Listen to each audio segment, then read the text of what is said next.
والضالين غير المغضوب عليهم ولا الضالين. أيوة. المغضوب اليهود، الضالين النصارى. هذا ليس قول الله، هذا تفسيرهم وعنصرياتهم. يقول هذه من عنصريتهم أن يقولوا عن المغضوب عليهم والضالين اليهود والنصارى، وهذا في حديث صحيح. النبي صلى الله عليه وسلم قال المغضوب عليهم هم اليهود والضالون هم النصارى. يعني أنت مستحي من هالموضوع تقول هذه عنصرية؟ هذا واقع. لماذا هذا الكذب؟ هذا واقع حدث. نعم. والله سبحانه وتعالى قال في كتابه أنه غضب عليهم. الله سبحانه وتعالى قال بأنه غضب عليهم، فكيف تنكر ذلك؟ أنا أعجب والله، كيف تنكر ذلك؟ قل هل ننبئكم بشر من ذلكم مثوبة عند الله من لعنه الله وغضب عليه وجعل منهم القردة والخنازير وعبد الطاغوت أولئك شر مكانا وأضل عن سواء السبيل. هذه عنصرية. هاي رب العالمين يتكلم عن اليهود في آية أخرى وضربت عليهم الذلة وباءوا بغضب من الله ذلك بأنهم كانوا يكفرون بآيات الله ويقتلون الأنبياء بغير حق ذلك بما عصوا وكانوا يعتدون. في آية أخرى فباءوا بغضب على غضب. عم يتكلم عن أهل الكتاب، عن اليهود والنصارى. وللكافرين عذاب مهين. هذه عنصرية؟ شو هالفكر اللي عندك؟ بل حقيقة أنا رأيت شيء اليوم ما توقعت أن أراه. أنا فوجئت والله. خلنا نشوف. لا إله إلا الله، فوجئت والله. خلنا نشوف. لا إله إلا أنت ربي سبحانك إني كنت من الظالمين. طيب هذا هون لعلكم تعرضون ذلك. بشار أعدل من دعاة النار، يعني نحن دعاة النار وبشار أعدل منا. وذبحت الأطفال ولاعني أهل بدر. والله اللي لاعني أهل بدر هم جماعتكم الرافضة الذين يقولون عن أبي بكر وعمر صنما قريش. ولاعني أهل بدر الذين تعبدونهم أنتم أكذب وأطغى وأبغى وأفجر. كل إناء بما فيه ينضح. في سوريا المستبد العادل ليس هناك تمييز طائفي في سوريا أبدا أبدا أبدا أبدا، ما فيه. هل تعلمون يا إخوان أنه قليل جدا من النادر أن تجد قرمطي نصيري اللي ملقب بالعلوي يضطر أن يذهب إلى بلاد الخليج ويعمل. لا لا لا لا, لا. ليه؟ كل كنوز سوريا بأيديهم، بأيدي هذه الطائفة الصغيرة. وإذا قام الناس عليهم الآن بعد 40 سنة من العذاب القاتل، نعم، يقولون لهم إما نحن إما بشار وإما تحرق البلد كلها بما فيها. شوف نظرة هذا الرجل. هل هذا الرجل يعرف الإنصاف؟ ليس هناك تمييز طائفي في سوريا ولا توظيف مذهبي ولا احتقار لأغلبية الشعب. أما البحرين فجهنم. البحرين جهنم، لكن نظام البعث عنده لا، جنة. نعم. ولو أن هناك شيعيا صادقا عادلا لا يعبد المذهب فهو أقرب إلى الإسلام ولو كفر كل الصحابة جهلا، ويكون أفضل من سني مجرم يحب الصحابة. بالله عجيب. أنا لن أعلق، أترك التعليق لكم. نعم. الفرحان يقول إذا أنا رأيت جرائم أتباع الفريقين لكن لا أعرف نية بشار، ممكن نيته حسنة، لا تسيء الظن به. صحيح هو بالمنشار عم يقتل، صحيح هو عم يصدر الأمر برش الناس بالمبيدات الكيميائية، صحيح، لكن إنما الأعمال بالنيات. يمكن الرجل نيته حسنة، لا تسيء الظن بنيته. صحيح انه هو عم يعمل هالاعمال هاي، بس ربما نيته حسنه. نعم. لكن لا اعرف نيه بشار ولا نيه غليون، ولم يرد في ذمهما من الحديث الصحيح ما ورد في ذم معاويه حتى اطمئن. يعني ما زال الرجل يجد بشار افضل من معاويه ابن ابي سفيان. شوفوا الانصاف، شوفوا الإنصاف عند هذا الرجل. انظروا ما هذه المدرسة، يا عين على المدرسة. نعم. طيب، يقول أيضا لا تحرضني على عمر، ها، فأنا كل يوم أكتشف له كارثة ولا أريد أن أستعجل، فللرجل هجرة وسابقة، يعني له هجرة وله سابقة، لكن عنده كوارث. عمر بن الخطاب، عمر بن الخطاب يعني شوف النيل مش من الدولة الأموية، مش من ابن تيمية، مش من الوهابية، النيل من الأصول. يريد الرجل هدم السنة، هدم أكابر الصحابة. نعم، على كل حال. أما عمر فأعلم عنه أكثر بكثير من قبل إسلامه إلى وفاته، إلى آثاره فلا قياس. كل منهما تعرف وتنكر، كل منهما تعرف منه وتنكر، من الصحابة يعني.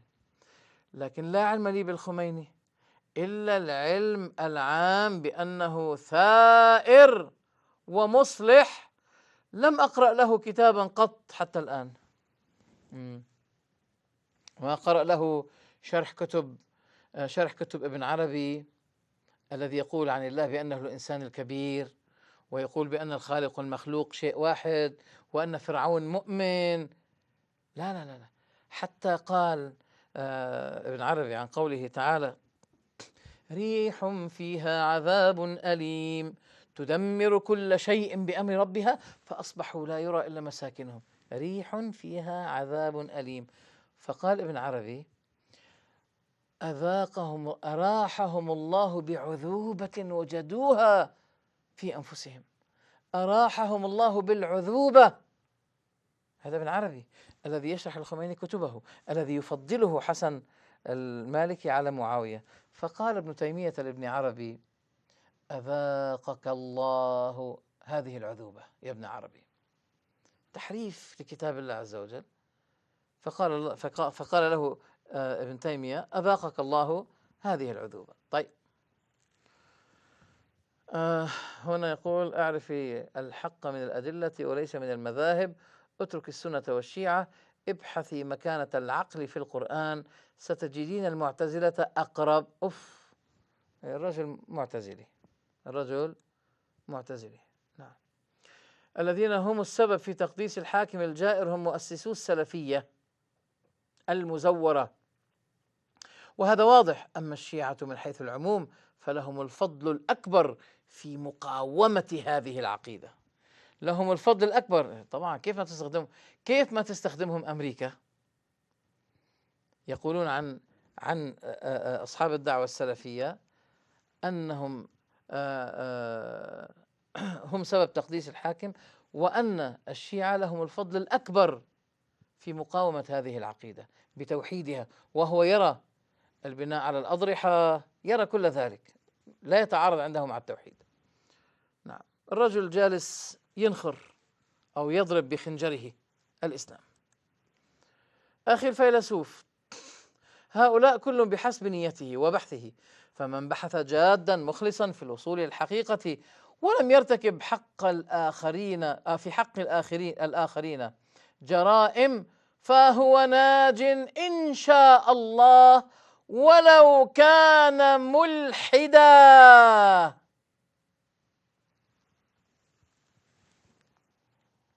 ولو كان ملحد ناج إن شاء الله.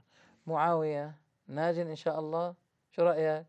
لا، هذا أسلم منافقا ومات منافقا، كما قالها حسن المالكي، أسلم منافقا.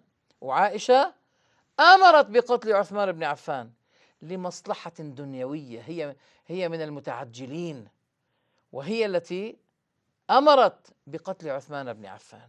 شو هالكذب؟ قال نحو إنقاذ التاريخ. والله هذا نحو هدم التاريخ، هذا نحو هدم التاريخ باسم إنقاذ. هكذا يكون إنقاذ التاريخ؟ تكذب على عائشة أيها الكذاب، وتقول أنها هي التي أمرت بقتل عثمان بن عفان، وهي تعلم أن النبي صلى الله عليه وسلم كان يستحيي منه ويقول: ألا أستحيي من رجل تستحيي منه الملائكة. تكذب عليها وتقول أنها قالت: اقتلوا نعثلا فإنه قد كفر. وقد ذكره بها عبد الفاني عبد الفاني هو كان، أنا إلي قصة معه، كان اسمه عبد الباقي، هو اسمه مسمى نفسه بالبالتوك عبد الباقي. ومرة كان له مداخلات على القناة المستقلة، فأسمعت الناس صوته بعدما كان تكلم هو، اتصلت بالمستقلة وأسمعت الناس صوته وهو يقول: إذا كان عبادة القبور ما تؤثر على الاقتصاد الوطني، أنا أول من يعبد القبور. هذا صاحب التاريخ، حلقات التاريخ في قناة الكوثر، أنا أول من يعبد القبور. فقلت: إذن يلزم أنك أنت عبد الفاني مش عبد الباقي، لك تقول أنا أول من يعبد القبور، وأصحاب القبور يعني بشر قد فنوا ماتوا، فليش تسمي نفسك عبد الباقي وأنت مستعد أنك تعبد الفاني؟ فهذا الرجل ذكر حسن المالكي برواية اقتلوا نعثلا فقد كفر، فأقره على ذلك وقال: نعم، عائشة وطلحة كانت لهم نوايا دنيوية مادية، مصالح مادية مالية دنيوية من وراء قتل عثمان بن عفان رضي الله عنه. ليش التحامل والكذب؟ تكذب على حب رسول الله صلى الله عليه وسلم الذي سئل عنها فقال: من أحب الناس إليه؟ فقال: عائشة. طيب هل الرواية تعارض القرآن؟ لماذا لا تعتبرها؟ لماذا لا تأخذ بها؟ حدثنا، هل هذه الرواية تتعارض مع القرآن الذي قال للنبي صلى الله عليه وسلم: وإن كنتن تردن الدار وإن كنتن تردن الله ورسوله والدار الآخرة فإن الله أعد للمحسنات منكن أجرا عظيما. قد عادة يقول الشيعة منكن، مش كل كنا، مش كل كنا، لا، منكن تبعيض. لا، هذا ليس تبعيض، هذا للجنس. وبدليل لو أن هذا تبعيض لطلق النبي صلى الله عليه وسلم من علم منها أنها تريد الحياة الدنيا وزينتها، لكنه ما طلقهن، بل في نفس السورة قال الله عز وجل: لا يحل لك النساء من بعد ولا أن تبدل بهن، يعني تطلق واحدة وتزوج واحدة غيرها مكانها، ولا أن تبدل بهن من أزواج ولو أعجبك حسنهن إلا ما ملكت يمينك. لماذا الطعن في عائشة رضي الله عنها وتقول: أنا سني، أنا سني، والثاني تلميذه يقول: انتبهوا أنا سني؟ لا، لا، كل واحد ممكن يقولها، بل والمصيبة أن يقولها من يقولها من أجل أن يتمكن من نخر مصادر أهل السنة من الداخل. عيب عليكم أن تفعلوا ذلك. هل هذا ما تتفرغون له؟ هل هذا؟ والله أنا أقول لو أن عدنان إبراهيم لو أنه استغل هذه الطاقة في الدفاع عن السنة، في بث الشبهات، أنا ولله الحمد عندي 3 أنواع من الكتب: آيات، شبهات حول آيات، شبهات النصارى حول آيات القرآن ورد عليها، شبهات حول أحاديث النصارى كذلك، الشيعة شبهاتهم حول الآيات، شبهاتهم حول الأحاديث النبوية. كتاب أحاديث يحتج بها الشيعة، لو تبحثوا عنه بالجوجل وتكتبوا 2011 وهي النسخة المتأخرة آخر نسخة، لو وجدتم أن الكتاب عبارة عن 3000 صفحة يتضمن كل شبهات الشيعة والرد عليها بأسلوب إن شاء الله علمي. لماذا يعني والله الرجل طاقة، الرجل طاقة، وأسأل الله أن يهديه، أسأل الله بأسماء الحسنى وصفاته العلى أن يهديه وأن يجعله ذابا عن سنة النبي لا طاعنا فيها باسم الدفاع عنها. طيب نكمل معه. نعم. طيب، الفيلسوف الإسلامي عزيزي الأستاذ حسن، لا هذا موجه له: لا يجوز أن تذموا الناس بالرفض وأنتم رافضة من حيث لا تشعرون. يعني نحن الآن رافضة، يعني حسن المالكي نحن الرافضة مش الرافضة، لا، سواء أطلقتم الرفض على المعنى الأصلي أو الفرعي، ومن جهل نفسه لم يستطع معرفة غيره. والله هذا ما يليق به، لكن هل هو يجهل نفسه أم أنه يعلم ماذا يفعل؟ نكمل. يقول: وهل تقارن إماما، مش إماما، يخاف الله مثل الخميني بداعية إلى النار بالنصر النبوي؟ يا رجل اتق الله، حاكمهما للشرع لا للمذهب. يعني إذا حاكمت للشرع سوف ينتج عن تحاكمك إلى الشرع أنه شو جاب لجاب، شو بيكون معاوية أمام الخميني؟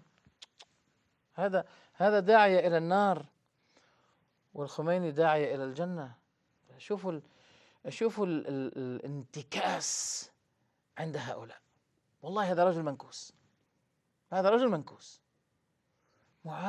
خميني أفضل من معاوية، يا سبحان الله العظيم. بعدين تقول أنه يدعو إلى لماذا تقول يدعو إلى النار؟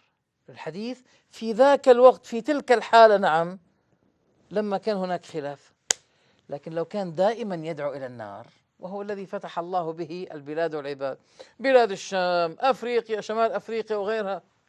ثم هناك طعن مبطن بالخلفاء الثلاث الراشدين من خلال الطعن في معاوية، لأن معاوية كان عنده مؤتمن وقد أمنوه الخلفاء الثلاثة على ولاية الشام وغيرها، وكان جديرا بهذه المهمة، ما تخبى بسرداب، كان جديرا، فتح البلاد والعباد. شو قاعد عم يعمل؟ اللي تجبرونا أنه نعرفه غصب عنا ولا منموت ميت الجاهلية. لماذا لا يفتح بلاد أمريكا مثل ما فتح معاوية شمال أفريقيا، مثل ما فتح بيت المقدس؟ من الذي فتح بيت المقدس؟ يا أهل السنة تنبهوا من هؤلاء الحاقدين، ارجعوا إلى التاريخ، ارجعوا إلى كتب أهل السنة. من الذي فتح بيت المقدس؟ ويفضل الخميني عليه. الله أكبر. يعني استحى عدنان إبراهيم أن يفضل الخميني في لقائه في الجزيرة، أن ينطق بلسانه ويقول لا الخميني أفضل، مع أنه وضعه العام يؤكد أنه رجل مستحي منحرج، لأنه إذا كان ما عنده حرج يقول الكلمة خلاص أنا أفضل معاوية على بالرغم من الأخطاء. يعني ما الذي يدعوك إلى أن تستنكف عن الإجابة، أن تقول والله أنا أفضل الخميني؟ لماذا؟ كن صريحا، وأنت ما شاء الله شكلك يعني تصدع بالحق وكذا، قولها. لماذا هذا الإحراج؟ لكن موقف عدنان إبراهيم لا يزال أفضل من هذا الرجل الذي يكتبها بشكل يعني عام على تويتر، يقول هل تقارن إمام يخاف الله مثل الخميني؟ إمام يخاف الله، لك لو يخاف الله ما شرح كتب ابن عربي التي تجعل الخالق والمخلوق شيئا واحدا وهو على هذا المذهب. لو كان يخاف الله ما أفتى بمجامعة أو مباشرة، حتى ما مباشرة الطفل الرضيع. لو كان يخاف الله ما أفتى بذلك. طيب نكمل. معاوية منافق، هذا يختلف، هذا أتى فيه النص ولا يرده إلا معاند للنبي أو جاهل. فأين النصوص في ذم الخميني؟ النصوص واضحة في ذم معاوية ورميه بالنفاق. منافق، أسلم منافقا ومات منافقا، هذا ما قاله عنه. حسبنا الله على أمثال هؤلاء. طيب، لم يكتب حرفا من الوحي، هذه من أكاذيب مجانين معاوية. هو منافق، ابن منافق، أبو منافق. أتورع في ستالين ولا أتورع فيه؟ يعني ممكن يتورع، ما تغتابوا ستالين؟ إيه نعم. حتى ما أيود أحدكم أن يأكل لحم أخيه ميتا فكرهتموه؟ ستالين أخوه، إيه نعم، يتورع فيه. لكن في معاوية أبدا، انهش ولا تبالي، انهش ولا تبالي. ويجب على كل حر ومؤمن ذمه، يجب، واجب، وإلا تأثم أمام الله إذا ما ذميت معاوية. طيب ليش سيدنا الحسن ما ذمه؟ لك لماذا بايعه؟ السؤال الذي يطرح نفسه دائما، إذا كان عندكم معاوية يدعو إلى النار، إذن يلزمكم أن الحسن ببيعته لمعاوية استجاب إلى النار. بماذا تجيبون؟ ولا يمكن أحد أن يكذب ويقول لا لم يثبت، هذا ثبت. ولما قرأنا شروط المعاهدة من كتب الشيعة على مروى هربت. الشروط واضحة ورواها وذكرها المجلسي وغيره. أتورع في ستالين؟ أنا أعجب الله، ولا أتورع في معاوية. ويجب على كل حر ومؤمن ذمه. ليش؟ والعبد أيضا، يعني الحر والعبد، يعني ليش استثنيت العبد من ذمه؟ كل حر، على كل حر وعلى كل عبد وعلى كل أمة. يلا، شو هالحقد هذا؟ إذا استطاع معاوية يوم القيامة أن يتجاوز خصومته مع رسول الله ومع علي بن أبي طالب وعمار بن ياسر وأبي ذر، فأنا في انتظاره. إذا تجاوز هؤلاء أنا بانتظاره يوم القيامة. قل انتظروا إنا منتظرون. لكن ثق، لن يفلح معاوية، لن يفلح. طيب، آخر شيء، القرآن ليس دستورا لا لدولة ولا مذهب، ومن يقول القرآن دستورنا فقد ظلم نفسه وظلم القرآن. لا بد من التخلص من هذه الدعاوى. نعم. كذلك هذه الآية في أبي بكر فهو الصاحب في الغار، لكنها لا تدل على مدح أو ذم إلا بتكلف. كنا قد عرضناها من قبل. نعم. إذ يوحي ربك إلى الملائكة أني معكم فثبتوا الذين آمنوا. قول النبي لأبي بكر إن الله معنا تثبيت لأبي بكر، مع أن هناك من يقول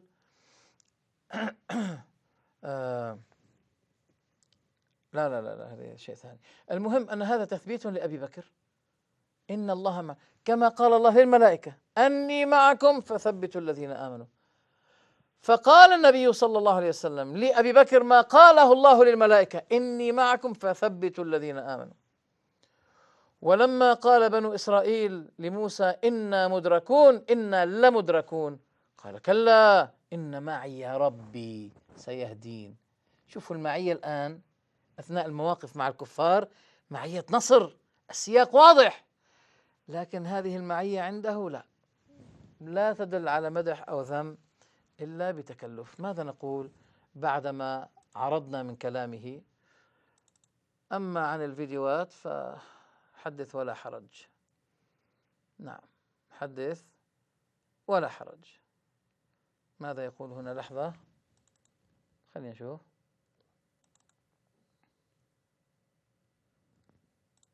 نعم، نشوف. معاوية في الحقيقة طليق ابن طليق، ليس له أي فضل قبل الفتح، أي سابقة. أسلم متأخرا وهناك شكوك قوية جدا حول صحة إسلامه، فهم حسموا الأمر. ففي الحقيقة هناك لعبة فضيلة الشيخ، يعني حتى لا يمكن لوم هؤلاء الذين شاركوا في قتل عثمان باعتبار أنهم صاروا إما أن يموتوا أو يموت عثمان. نعم، بسم الله الرحمن الرحيم. هل الصوت واضح؟ نعم جدا. أي طبعا الثورة بالنسبة لقتل عثمان، الثورة على عثمان كانت عامة، إلا أن قرار قتله هناك فرق كبير بين إنكار المنكر والثورة عليه وقرار القتل. قرار القتل لم يكن يراه صالح الصحابة أمثال الإمام علي وغيره، وإنما يراه المستعجلون الذين كان لهم بعض الأطماع أو ضيق الصدر بعثمان. يعني مسألة الإفتاء بقتل عثمان لم تصدر إلا من عائشة ومن طلحة وكذلك من عبد الرحمن بن عوف.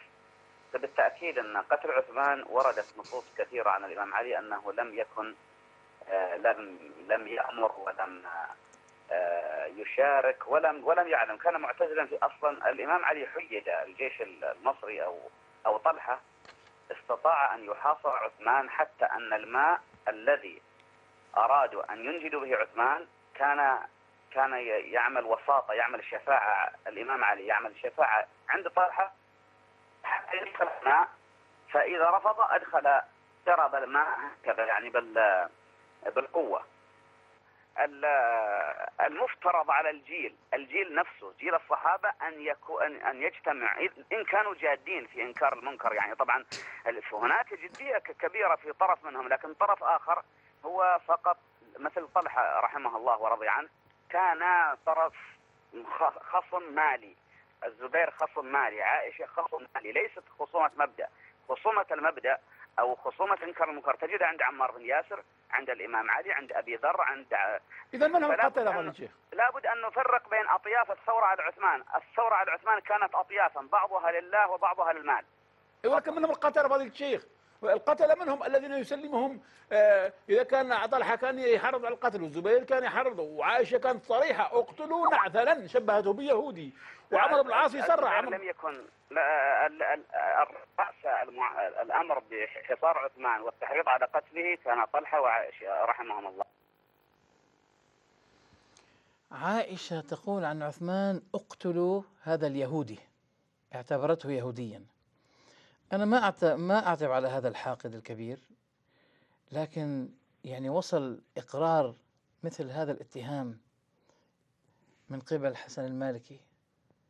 طيب القتل والتكفير أيضا تعتبره يهودي؟ هل هذا ما نعرفه عن عائشة رضي الله عنها وعن السلف الصالح؟ من الذي يسعى للمال؟ عائشة أم هذا الذي يتسكع على قنوات الرافضة؟ الله المستعان. على كل حال، رقم الحيدري تجدونه على الشاشة، وأنا نتمنى إن شاء الله أن يتصل. هذا رقم خاص به ولا نرد على أحد إلا هو. أما الآخرون فيمكن أن تصلوا على الأرقام الأخرى المعروضة، أما هذا فهو خاص بكمال الحيدري.